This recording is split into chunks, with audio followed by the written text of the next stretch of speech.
สุขสบายดีFC ทุกท่านทุกคนที่ติดตามเขาเบิ่งเขาชมทางช่องป้าเมาพบพ่อกันกับป้าเมาอยู่ที่วัดนาคงไผ่เมืองไซปุทองแขวงสวรรณเขตมาอัปเดตให้พี่น้องได้เบิ่งได้ชมโตจริงมาเบิ่งโตจริงเนาะ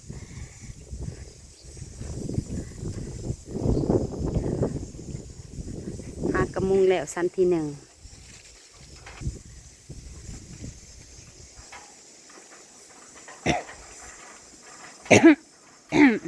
ขั้นก็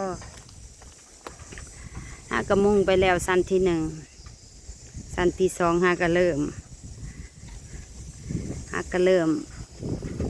แผ่น2 แผ่นหางละแผ่น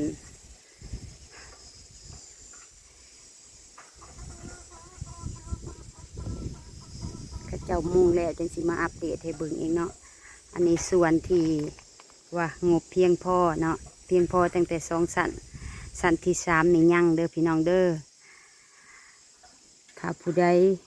มีน้ำใสใจศรัทธาอยากจะห่วมทำบุญซื้อแผ่นสังกะสีมุงศาลาโฮงธรรมอยู่วัดบ้านนาคงไผ่เมืองไซปุทองแขวงสวรรณเขตเอาป้าเมากันยินดีเป็นสะพานบุญให้แต่ว่าในมื้อนี้มีผู้สมทบทุนเข้ามาก็คืออาอุ่นเรือน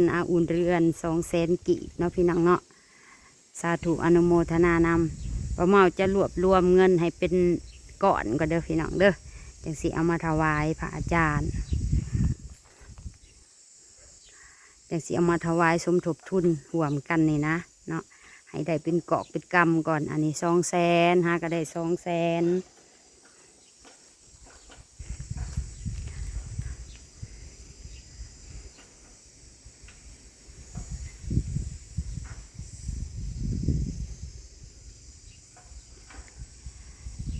นอกจากแผ่นสังกะสีแล้วก็จะมีลวดลายเนาะแต่ว่าเขาใจง่ายๆเอาเฉพาะแต่แผ่นซะก่อนป้าเมาในบุพว่าไปลายตามสั่งเพิ่นว่าเอาคำนวณไว้ว่าประมาณ60,000พี่น้องเฉพาะแผ่นมุงหอบศาลานี่เลยเป็นสันที่ขันนับแต่นี่ขึ้นไปก็เกิดว่าสันที่1ขันนับแต่ทึ่งลงมาก็เกิดว่าสันที่3แต่ว่ามันจะเป็นมุมแบบนี้มี4 มุมมันเป็นมุมนี่มันกระสิได้ตัดแผ่นสังกะสีประมาณเนาะ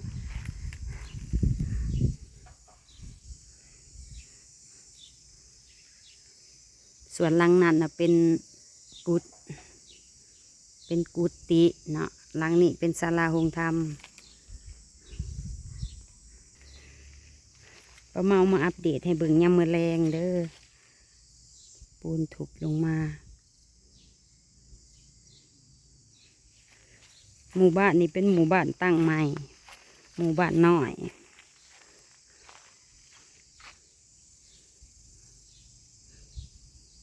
วัดว่าอารามกับโล่งโปร่งสบายเพราะว่าวัดตั้งใหม่กำแพงกันยังบ่ทันแล้ว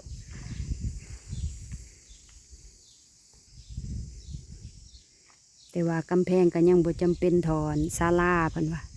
พอหลังคาศาลานี่มันหัวแล้วมันก็บ่เป็นตะอยู่เวลาฝนตกมาแล้วมันหัวเวลาผ้าแตกผ้ายังมันก็แห้งแตกแห้งไปคุลงมานำหลังคามันเบิดอายุ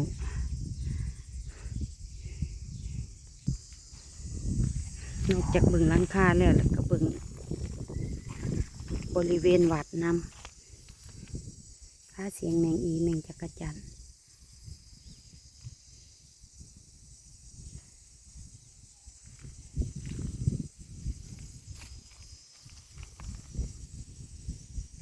เนี่ยสงบดีคันบอกว่ายืนอยู่นิ่งๆเพราะเป็นตาหยาดเนาะชีวิว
ถ่ายให้เบิ่งให้ส้มเบิดบริเวณวัด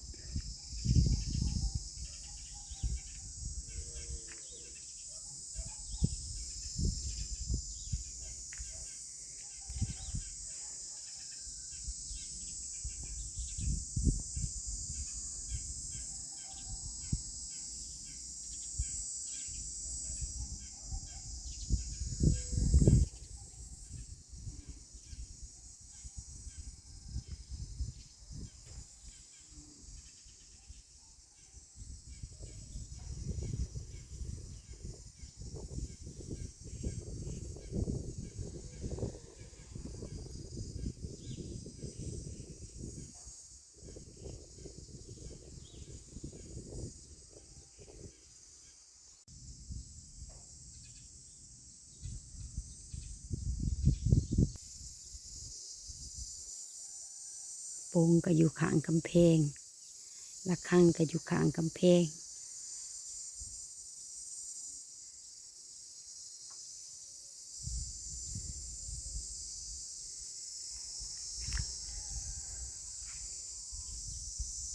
โป่งนี่เอาไว้ตีสัญญาณตอน6 โมงหรือ6 โมงกว่า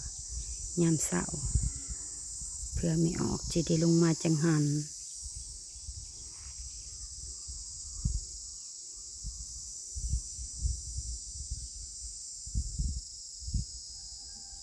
เสียงแมงอี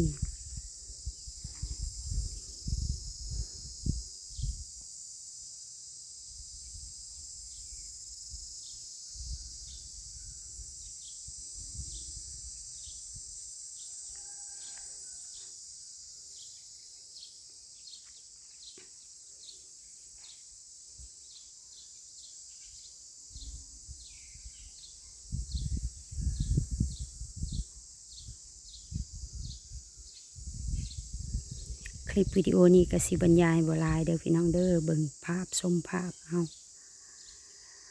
ถ่ายคลิปก็อวยใส่ให้พรFC ทุกท่านทุกคนจงมีสุขภาพแข็งแรงคิดสิ่งใดปรารถนาสิ่งใดขอให้สุขสมหวังทุกประการ